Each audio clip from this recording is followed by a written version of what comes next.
Okay, so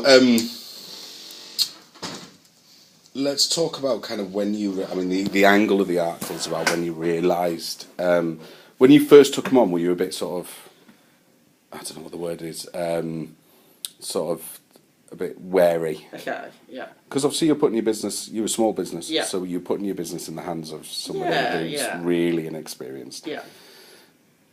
So when did you sort of realise actually this is having a positive effect? Okay.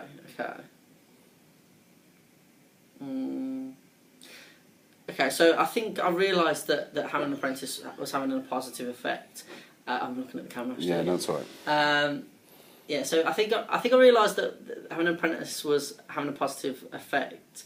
With me, I was thinking quite small with my thinking before I had an apprentice. So I was, if we needed anything designed, in my mind I'm thinking, you know what, I've got to pay for someone to do that. I've got to do it myself. But actually, my first apprentice, Jay, was really good at on Photoshop. She was really good at naturally.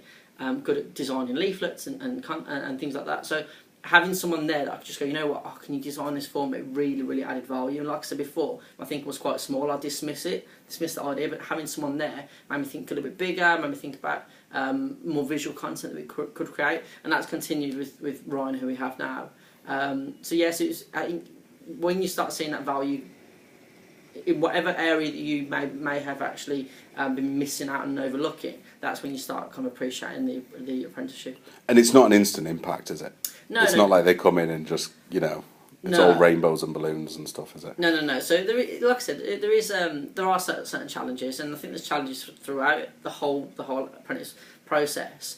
And it does take a little bit of time, but it takes time for them to get used to you, and you to get used to them. It takes time for you to work out how best to work with them. And because because we're a small business, it's not like there's me and then there's a line manager and all this kind of stuff. It's me working directly with them, and you have to just find out the balance. You have to find out what works and how you can get on with your tasks while still supporting them and getting the most out of them.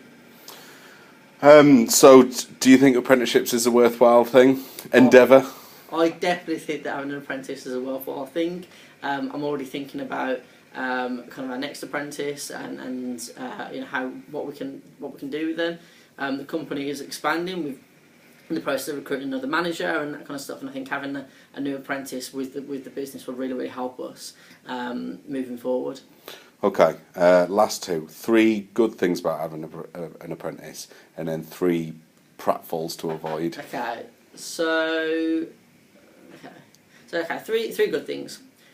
So firstly, if you are a very small business, a micro business, having that extra person there really does help. It makes you step up your game. It makes you become more professional. It makes you you realise that you need to have an office. You need to have systems in place. You need to do this, that, and the other.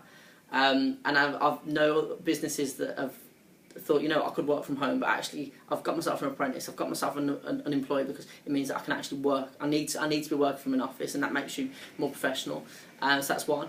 Two, I think they definitely can fill a gap in a sense. So like I said, for us, design has been really valuable having them there, and that is something that I wouldn't have done if we didn't have the apprentice. We wouldn't be pushing out leaflets and that kind of stuff, just because I didn't have the capacity to actually do them. So they do fill a gap, and they do kind of make your marketing approach a lot more comprehensive. And finally, I think it develops you as a person, as a manager. Like I say, if you're a micro business, you develop skills that are going to be invaluable for the rest of your business, so your business life. So working with other people, managing your team, delegating tasks, thinking strategically. How do the different parts fit into one overall goal, and those are invaluable moving forward as a business. Okay, three pratfalls to avoid.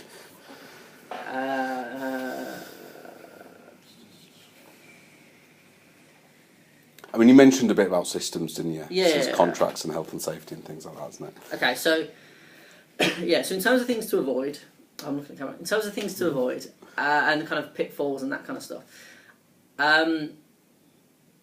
I think firstly you have to understand their capabilities. In the same breath, expect them to come in and to revolutionise your business and to be going, picking up the phone and getting sales left, right, and centre, or whatever you expect them to do. I think you need to have that reality check that may not be the case. And I know people, not actually us in particular, but other businesses that have had apprentices, and they expect them to bring in tens of thousands of pounds worth of sales on the phones and doing this, and that just isn't the reality of it. But in the same breath, not underestimating them, working out what they can do, and then saying, you know what, actually, I'll trust you to take responsibility. I'll trust you to take responsibility for our social media. I'm not going to keep looking over your shoulder. Another pitfall is make sure your kind of HR systems are in place. Make sure they're, even though you don't necessarily, they're not earning over the threshold if you pay them the minimum amount to go through payroll. Do it anyway. It's really good practice, and you have to really do that. So don't just overlook things. It has to be done properly. So make sure those systems are in place before you're going. And like I said, hold out for the right apprentice. Don't rush into anything. Make sure you've got a really good, vigorous application process, and make sure that you're asking them the right questions, and then hold out for the right person. Because if you commit to someone that isn't going to add value and is going to be more of a hindrance, then that's not good for your business. And go with Creative Alliance. And go with Creative Alliance. Yay.